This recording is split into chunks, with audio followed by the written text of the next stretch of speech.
Magic, magic, magic. Coin magic, impromptu magic, and card magic. In order to accomplish a magical effect, magicians use all sorts of secret tools that you might be familiar with, like pop-outs, color changes, or false shuffles. But some techniques are just not meant to be flashy. Techniques like switching a playing card or palming one are meant to be invisible. And today we're going to look at one such type of slide called the sandwich load. The idea is simple. In order to create a sandwich trick, magicians must bring the selected card between the two kings. If you ask one of your fellow magicians how they do it, they're probably going to show you this. You have the two kings on top, you can see the two black kings, and with just a snap, one card appears between them, your selection. As you can see, it's a simple and effective way to load the selection in between two playing cards. But sometimes we want a little bit of diversity, so if you're bored or would just like to learn some new ways to execute this move, welcome to 7 ways in which you can load a playing card. With Biz.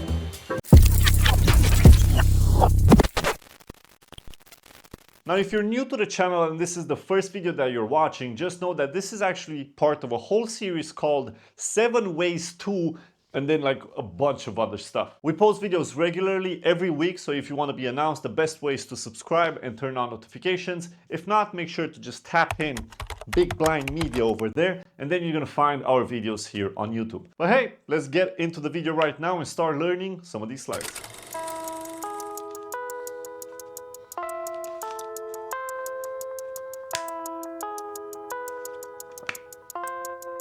The first idea in our series of how to load a playing card is an idea that I've had when I was 14. And I never thought this was actually going to look good, but on a second look at it now, 16 years later, I think it's actually pretty badass. So let's take a look at it. The idea is that you're going to use 2 playing cards, obviously, and you're going to do a Cardini in order to load that card in between the kings. So if you're not familiar with the Cardini, you're basically just pulling the top card with your pinky downwards. See? I'm pulling it, and then at one point it's going to snap off of the thumb right over there. Now, when the card is in this position, we're actually going to just turn the 2 playing cards in such a way that the first one, let me turn a little bit here so you can see. The first one contacts the face of this card, and then it's going to slide so that it collects that playing card. This is a very tricky angle now that I think about it. So I'm going to do it in a way so you can see it. It's here, and then I touch it with the card, and then you can see it's already in between the 2 cards over here. So all of this happens as I am turning the playing cards. We're probably going to turn a little bit over here as if it's tango. So see, over here, contact it.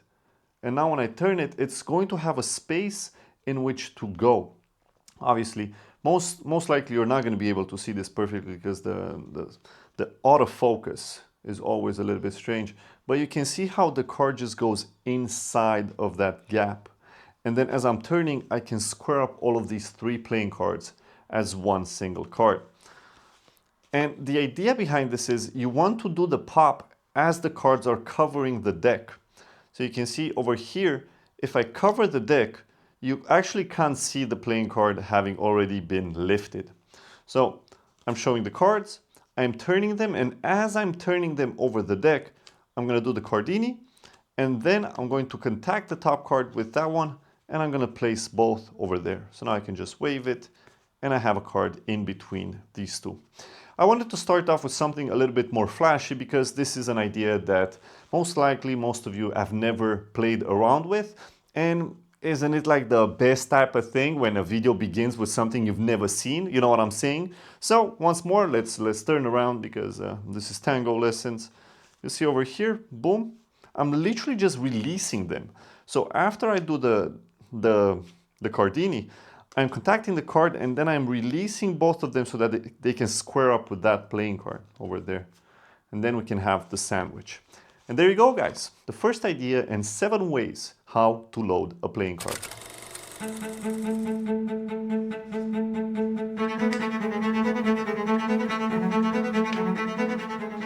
The second way in which we can load a playing card in a sandwich trick is through this very smooth way of taking the cards and then making them switch places.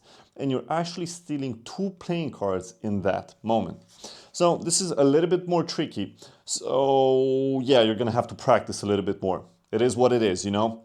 The first thing that I do is I push 3 playing cards. I only take the top 2, and underneath the third one, I'm going to put my pinky so that I have a pinky break at that point. Now, notice how I grip these cards. I don't grip them normally like that. I already turn my wrist with my 2 fingers above so that when I turn them, I can take the top card on top of the deck. And now these 2 are one single playing card, so I can push them with my thumb to the right. So notice that these 2 are going to stay as a single card because they were previously a single card above the break. In this moment, I'm going to put this card on top of the queen, and now my thumb is going to take the top card, and my fingers from my right hand are going to clip the bottom 2 and maintain them as one single playing card. So you're going to have this nice dance, and it's going to feel as if you only have one single card over there, but in reality, you already have loaded their playing card in between the queens. So let's go again. 3 cards, pinky break. Take the top one, push them as one single card. Now they come together so that your right hand can grip those 2 from underneath. I pull the top card, I show them, and then I put it back on top. Snap my fingers, and then reveal that their card has magically appeared in between the 2 queens. This one is going to get a little bit, it's going to take a little bit of time because when you're taking that top card, you might, by mistake, move the card from underneath. So my advice is to practice this with something of a used deck. Just a little bit used so that the cards are a little bit more sticky. And obviously, if you don't vibe with the idea, don't practice it at all. It's always important to like the idea first before you decide to learn it. Because if you like it, then half of the road is already traveled. That was the word that I was searching for. So there you go, guys. The second idea in this video. Hope you enjoy it. Now let's move on to the third.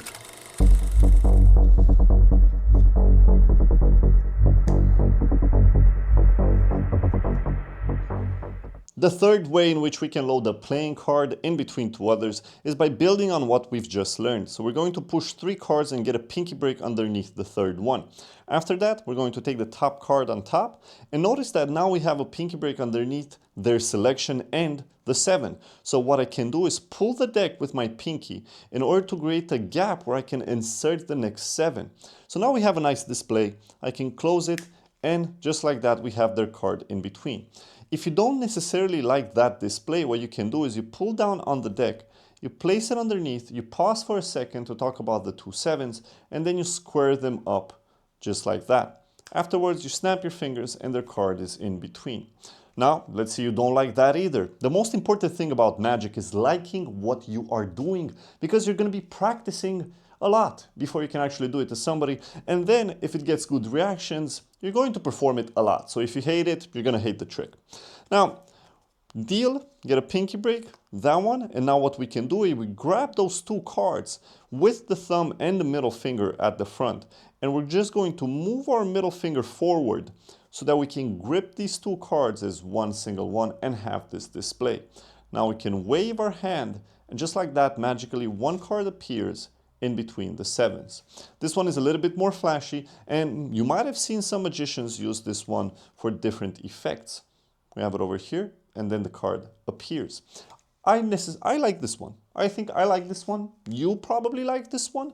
It's a little bit more difficult when you're pulling these cards over there, but once you get it done, it really does have a really nice feel to it and a nice aesthetic to it as well. So there you go, guys. Since this was the third idea, I gave you 3 different ways in which you can actually perform it. So now let's move on to the next one, and the next one, and the next one after that.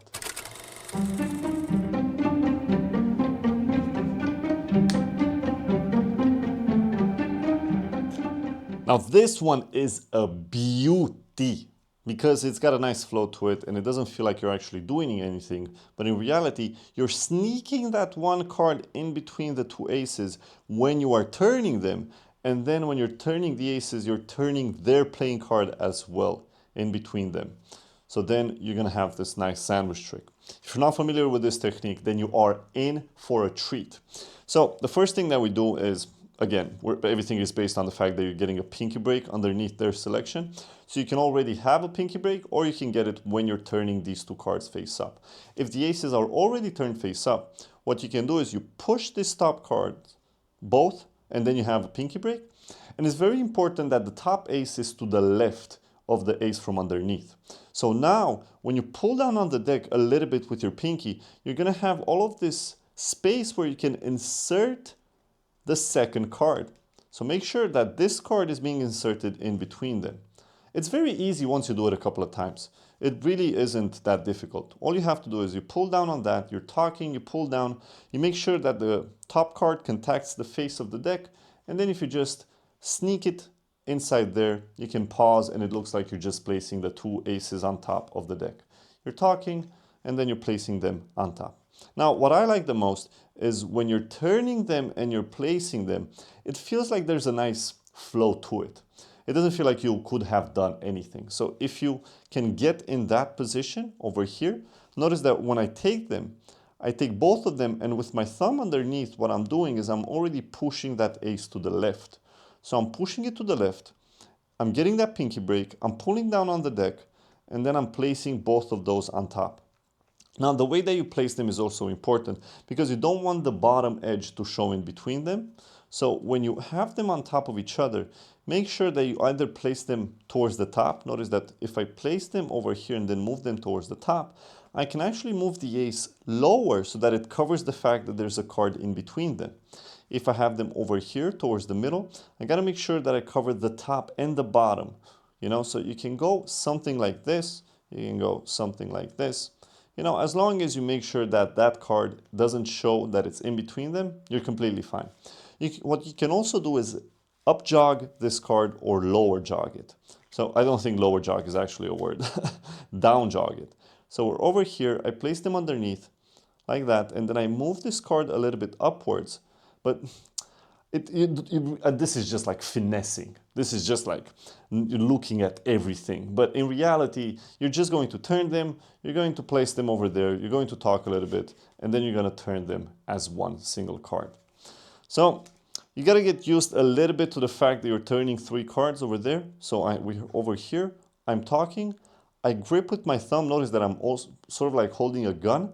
So now I'm gripping these two aces, and I'm lifting up so that the card is also coming with them, and then I'm squaring everything up and turning it as one single playing card. Snap your fingers, or don't, and then you have the card in between the aces. It's a nice, very, very flowy way of getting a card in between the aces, and I think you're gonna really enjoy this one because the different aesthetic of having a card face up revealed over here, it's a little bit different than usual, because from this position you can actually go into something else. You can have other cards over there, and then you turn them and you go, watch, the aces have changed into the queens. You know, it's a nice position to be in for other effects. So there you go, guys. The fourth idea in 7 ways how to load a playing card. Oh, take a look at that. We're taking a small break. I wasn't even paying attention. Whew, gotta relax some of these fingers. Now, if you are having strain in your fingers, you might as well learn some of these from Dan and Dave and just, you know, make the fingers feel very, very relaxed. Or you can do a little bit of cardistry. Now, before we move on to the rest of the slides, make sure to drop a follow and a comment in the comment section below, letting me know what load do you use in your everyday routines. The following way of loading a playing card is useful for an ambitious phase routine. Somebody selects a playing card, let's say for example, they select this one, a completely free choice and not forced at all.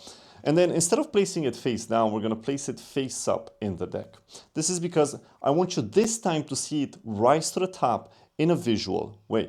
Now, besides this, I'm going to use other cards as well. I'm going to use the Ace of Diamonds and the Ace of Hearts, which are going to make your card rise to the top, like I said. Watch. Or maybe it didn't make it all the way to the top. Oh, look at that. It made it second to the top in between the aces. Now, you know, this card of yours is very, very powerful. Do you know why? It's because if I just wave the aces on top of your selection, the aces want to be part of the team as well. So they transform into the kings. And now we have 3 kings, so we might as well get the last king as well. Okay, it's a silly way to produce the 4 kings, but I think it's a nice way to segue from an ambitious card into a 4 ace production and then do collectors or travelers or anything that you wish. So we're going to have a king on the bottom, then we're going to have the 2 aces on top, followed by the 2 black kings, followed by a king. Now the setup goes like this. We're going to take the top king, place it in the center, have a pinky break, and we're going to force that king. Now, of course, if you are doing the ambitious card, you might have to play around with the way that the cards are arranged, because you're going to have to perform at least 2 phases of the ambitious card before you go into this. So what I would do is I would have an extra card on top, which is completely random, force the king by using any force that you wish or one that you've learned over here. So let's say now we have the king. I get a pinky break underneath the top card. I place this one over here, snap my fingers, rises to the top by doing a double lift, right? That was a horrible double lift. I don't know what I was doing there. So now I show the king, right? I place it back into the center, just like that. Snap my fingers, rises all the way to the top. And now we can go into our trick. What I do is I deal the king and get a pinky break underneath the top card. And this time I place it face up so they can see it, right? But we're just doing a Marlowe tilt and it's going second from the top. From this position, I'm going to pinky count 5 playing cards. Now, if you can't do a pinky count, boo, you gotta practice. But if you can't do a pinky card, what you can do is you can bend the ace of hearts over here at the corner, so that now you can just instantly go with your pinky exactly at that position. I place my middle finger in the gap, turn all of those face up like that, and then make sure that I'm keeping a pinky break. And then I just deal the top card to the right to present the 2 aces. At this point, I put them back and I turn all of these playing cards. That's a lot of cards, I know, so you better talk and not have everybody look at your cards all of the time. You're turning them face down and you're done. At this point, all you have to do is make the magical gesture. The card doesn't come to the top, but it's actually second from the top with the 2 aces. What I like to do is I take them and I miscall them, right? We have the kings, just say with the 2 aces. But watch, these aces are jealous. Even though they're aces, they also want to be part of the selection team. The selection team is the team of the card that you've selected. In this case, the king, right? Now you wave them, show them that these have transformed into the kings, and then I do a TG deck flip to reveal the last king. If you want, you can do it like a magical gesture like this, or you can just flip the deck and show that all of them have now appeared. And now you can play football. You need 7 more players, though. So there you go, guys. Kind of a fake way to load a playing card, because you're definitely loading it in front of them face up. You got to do it as part of a trick, but at the same time, it works, you know? It works. You have the 2 kings over here face up. You can have somebody select a card. And then you go, we're going to lose your card in the center, right? So right now you're doing the Marlowe tilt and you're actually getting the card already in between them. So now you can take them and show it that 1 card has appeared. I could have probably just taught you this one, but it didn't feel as amazing from the beginning. So I just chose to show you a much more complex one. So now you have 2 options. You can choose between the trick version one or the one that is just direct, right? You have them on top and then you just place it in. There you go, guys.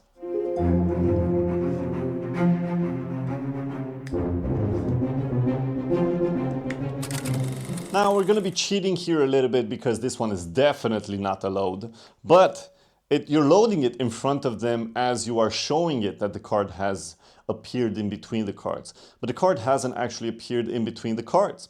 I've seen many magicians use this and it works. It works because together with the pattern, together with your story, it just makes sense. People don't actually follow the fact that there's one of the 2s is on top. Which one was on top? Was it the spade? Was it the club? It doesn't really matter at that point in the trick. They're just much more focused on the fact that there's a playing card in between the cards at that point. So what you're going to do is, again, pinky break underneath their selection, one of the 2s on top, and you place this one very cleanly on top of the other one.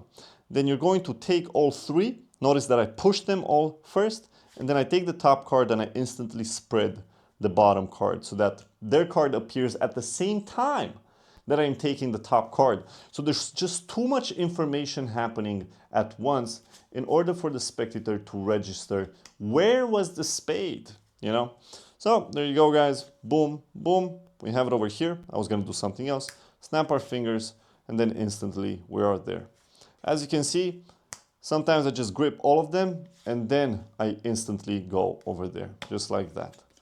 I wanted to show you something also simple after those two complex ones, so that we can take a breather and just appreciate the fact that sometimes things like this just work. Lightning fast, your card is now in between the two twos. The two twos. The twos and the two twos. Let's say spectator selected a card, and now we have the two threes on top. I want you to watch the three of hearts. With just a small little snap, the first three vanishes because it's going somewhere in the deck to try and find your card. Now the other one, it vanishes instantly as well because now they're somewhere in the center together as brothers, having found one single selection, which should be your selected card. For this one, we're going to use the classic way of loading a playing card. So as we're turning those two threes, we get a pinky break underneath the top card.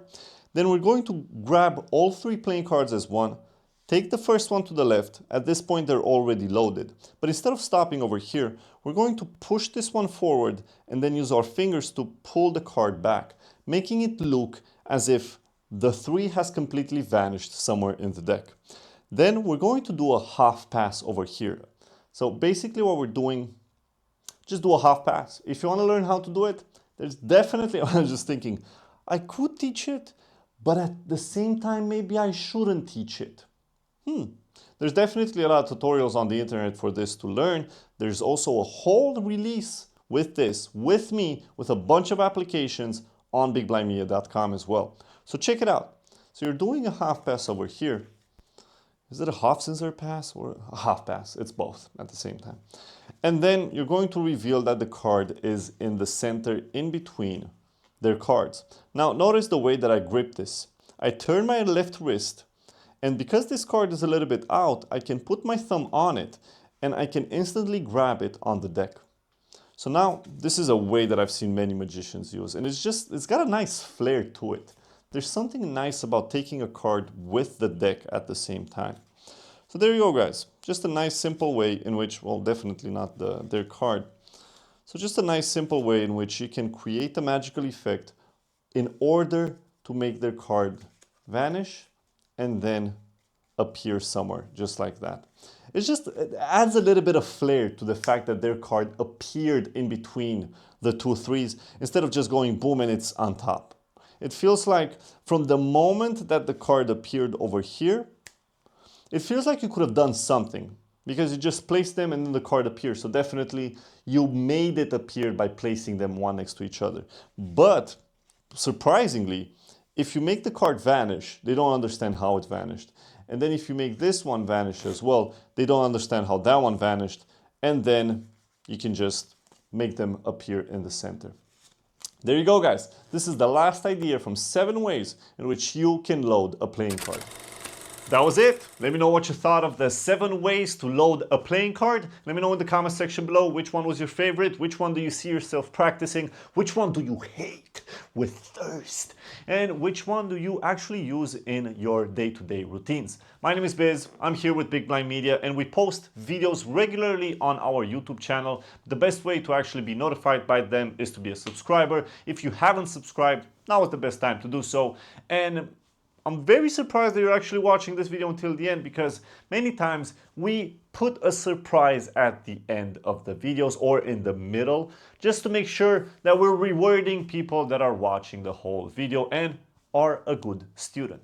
Maybe this video doesn't include one of these surprises, but there's a bunch of other videos that actually do. So if you haven't noticed any of those surprises, maybe you should go back and search. I'm just saying. Until next time, I hope you guys have an amazing week, and I'll see you in the next episode.